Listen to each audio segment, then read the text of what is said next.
So this is a little bit different, but I'd like to call to order this special meeting of the Humboldt County Board of Supervisors. We're affectionately calling it our Budget Roadshow, and it's a time for us to let you know the things that are going on at the county, and then ultimately we're here to talk with you and hear your input on what you think is important. And let you know about how our budget process works, what the format's going to be, but most of all tonight we want to hear from you guys and hear what your priorities are, and especially how we should spend the Measure S money. So we called out Measure S because this is a new excise tax on cannabis cultivation and land use, and that's going to be a fairly significant portion of our budget in the coming years. So we really want to know how you feel that money should be spent. We want to know what you're thinking because we want to know how to focus our time and our energies and our dollars in ways that make Humboldt County better for all of us to live in. And we've got some great people here from the County of Humboldt who are going to be sharing information about their departments and what they do. And they'll be talking to you about some broad subjects that are affecting the county. And then we'll get into some discussion on Measure S and what it might mean for our future. I think we're still trying to figure that out.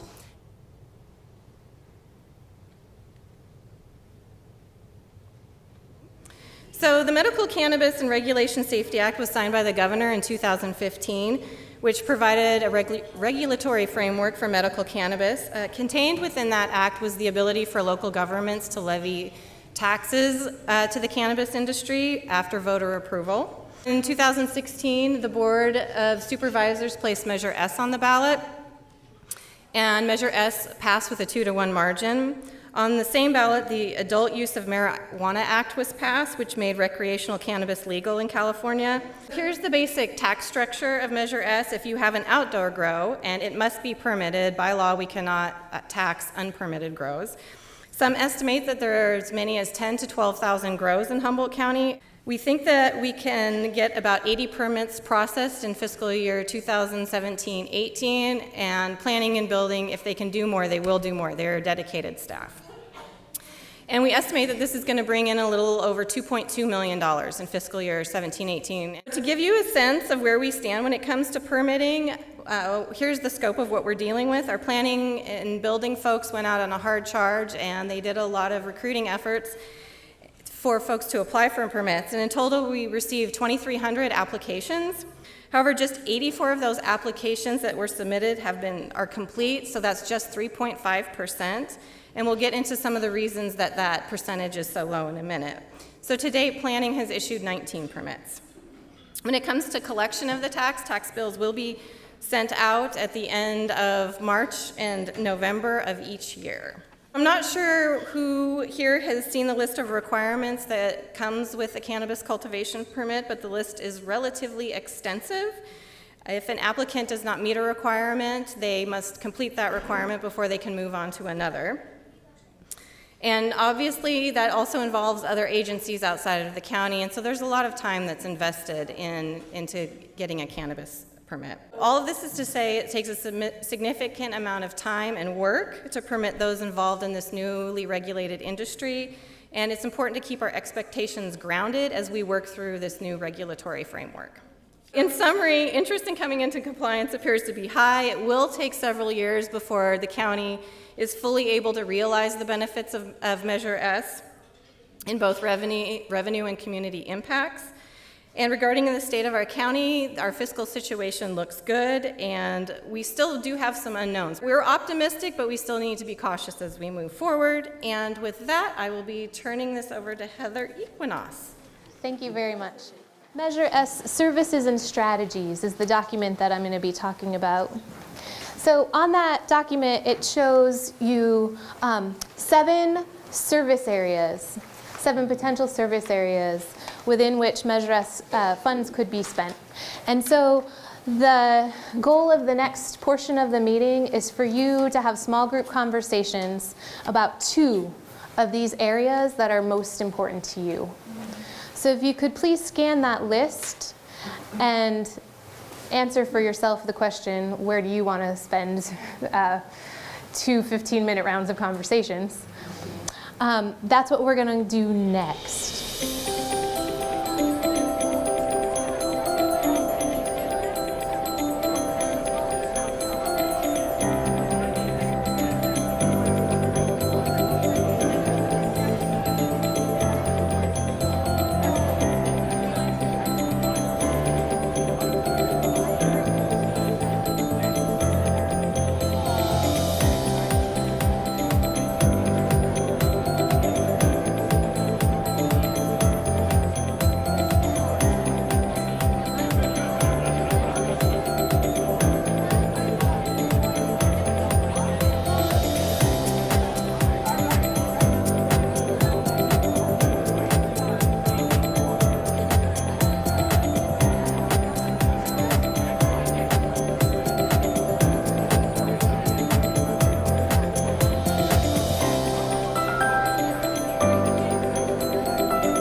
Thank you. My name is Billy HONSAL, and I'm the undersheriff, and I was chairing the public safety table, and we had great lively discussion about where Measure S money should be spent. And it was an overall consensus to start that, you know, there's 24-hour coverage right now, but we need more in southern Humboldt. You know, our 2 deputies from Scotia to the Mendocino County line is not enough.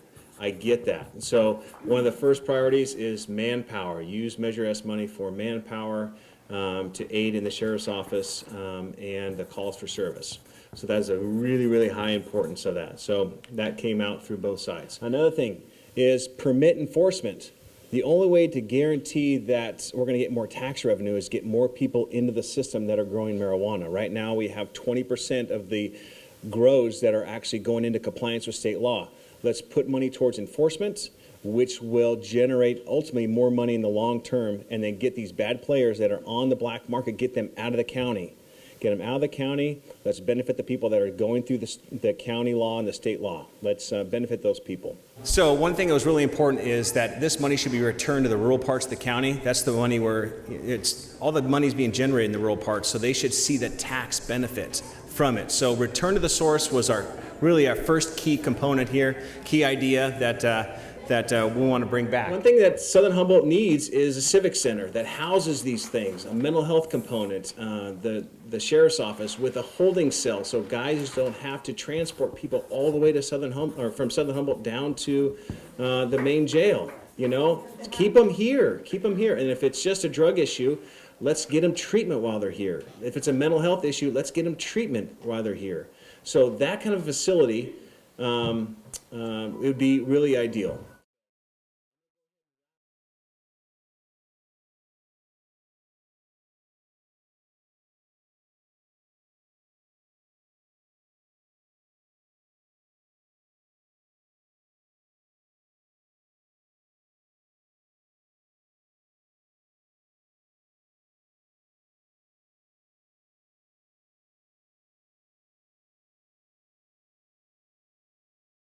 Number one was housing. That came up at both the table conversations.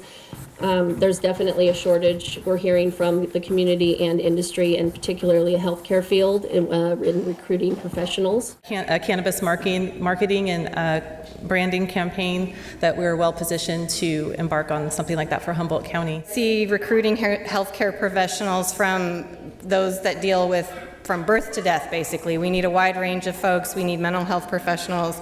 Those jobs need to be living wage jobs. We have some real need in this community for medical professionals, and they need to be well paid. And then the final one is in order to support all of that workforce, housing.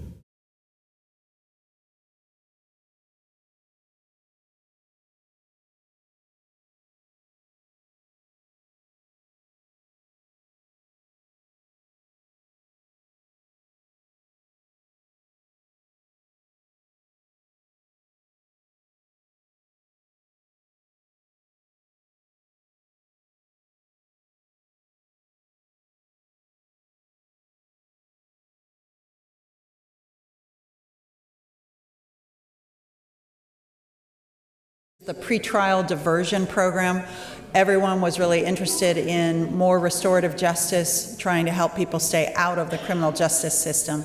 A big part of the concern is having more follow-through. So particularly the discussion was about with code enforcement unit, both for grows, whether it be because they're environmentally damaging or because they're oversized, whether or not they're permitted if they're creating problems. To focus on investigating those grows that are non-permitted. The hope would be that if we focused on the ones that did not go through the permit process, we might have a way to encourage more people to come into compliance. But also the discussion was about code enforcement unit coming to this area to look at the hotels and motels.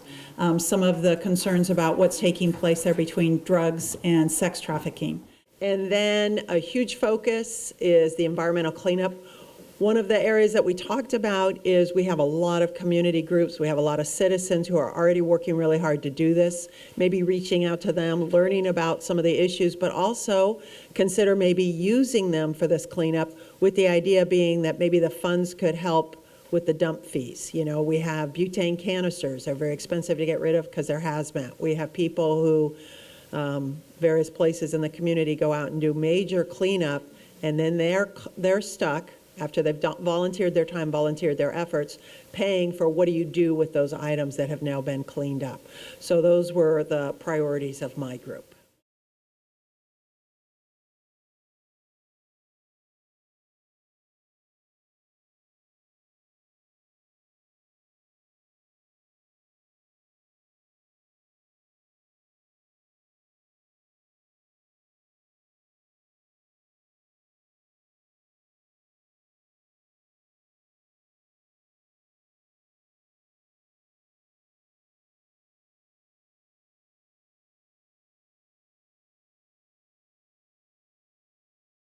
Our themes overall were that complaints are not being addressed, that we need more manpower, not just from your public servants, but also for those non-public activities such as homeless cleanup, where we've got to find ways to get that overwhelming job done and show a real change. Otherwise, we're going to face burnout for people who are doing it time and again.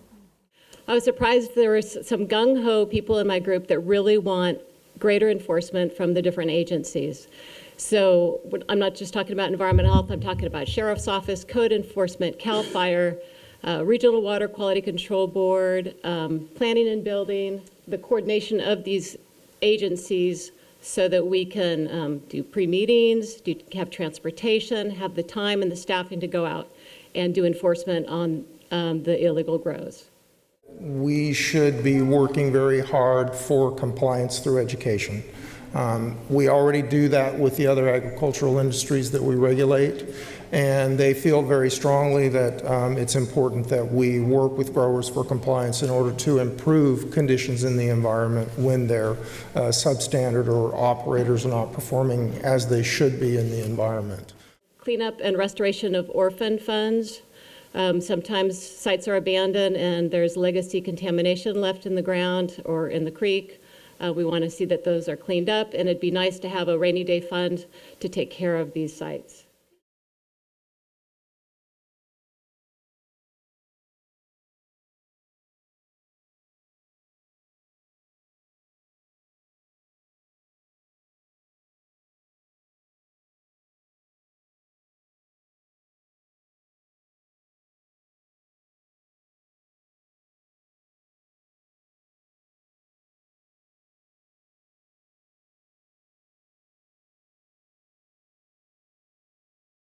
For recruiting and training staff, and just because I noted the issues around hiring staff in mental health to provide the service in county mental health, because we do have a 25% vacancy rate and do have a lot of recruitment and retention issues there. School services, early interventions, mental health services for kids, family, staff, special education supports, including counseling for bullying and fear trauma stemming from changes in our immigration policy. Both of my tables, it was really clear that prevention is the #1 need in our community. Everyone felt the same thing. We know that we have recurring issues around trauma with our kids, and until we start dealing with that, we're never going to stop that cycle. So that was pretty clear. We were all in agreement to that. Making sure that in these particular rural impacted communities, we have on-site clinicians and on-site service providers to help kind of mitigate the impact that marijuana cultivation has had to children and families in those areas.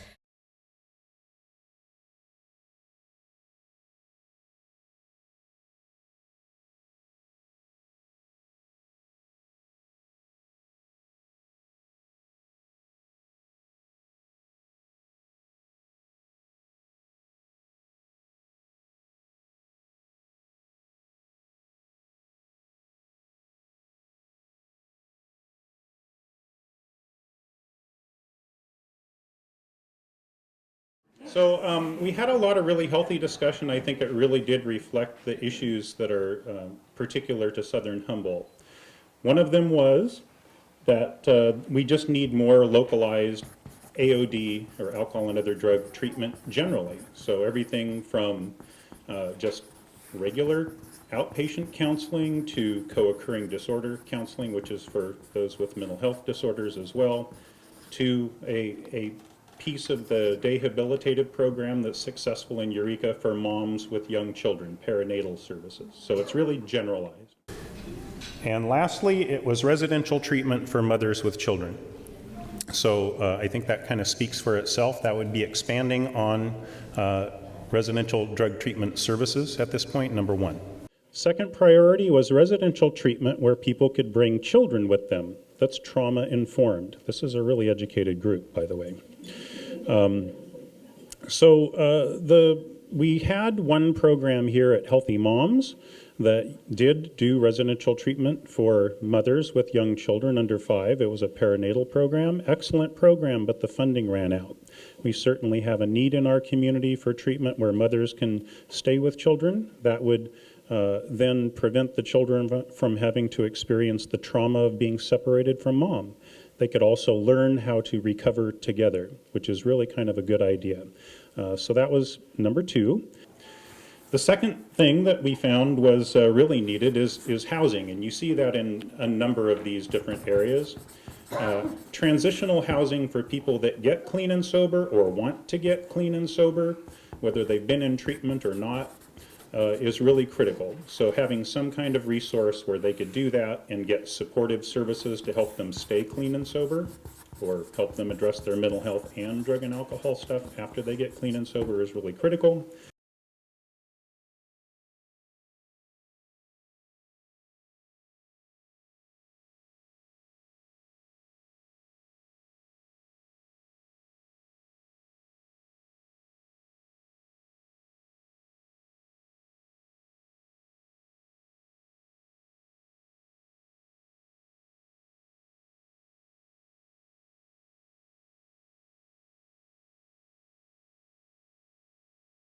So our biggest issue was roads.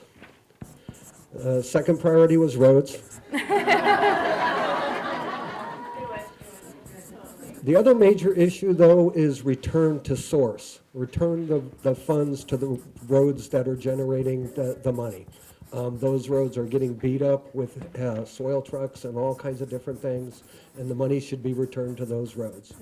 First recommendation was to use funding to incentivize compliance with conditions, with permits, to promote community development, promote restoration, and to incentivize improvements that allow growth.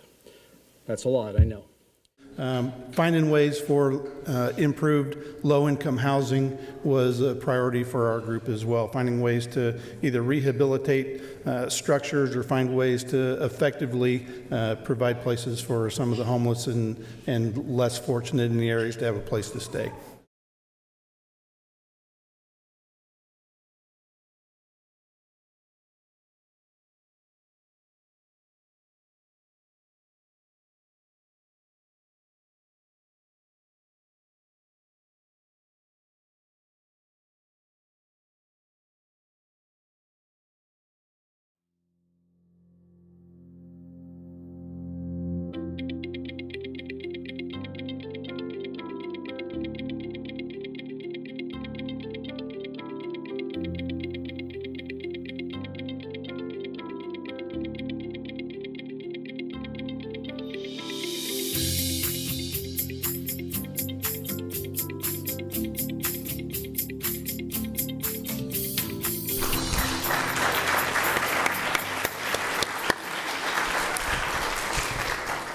On my notes, it says to cover all the key points that were talked about, and I think there's no way I could cover them all, so I don't want to miss any. But I think the key point I wanted to mention is if you guys weren't here sharing your thoughts with us, we wouldn't have these great ideas. So you are the key to helping us do the best for the community and make it a great place we love to live in.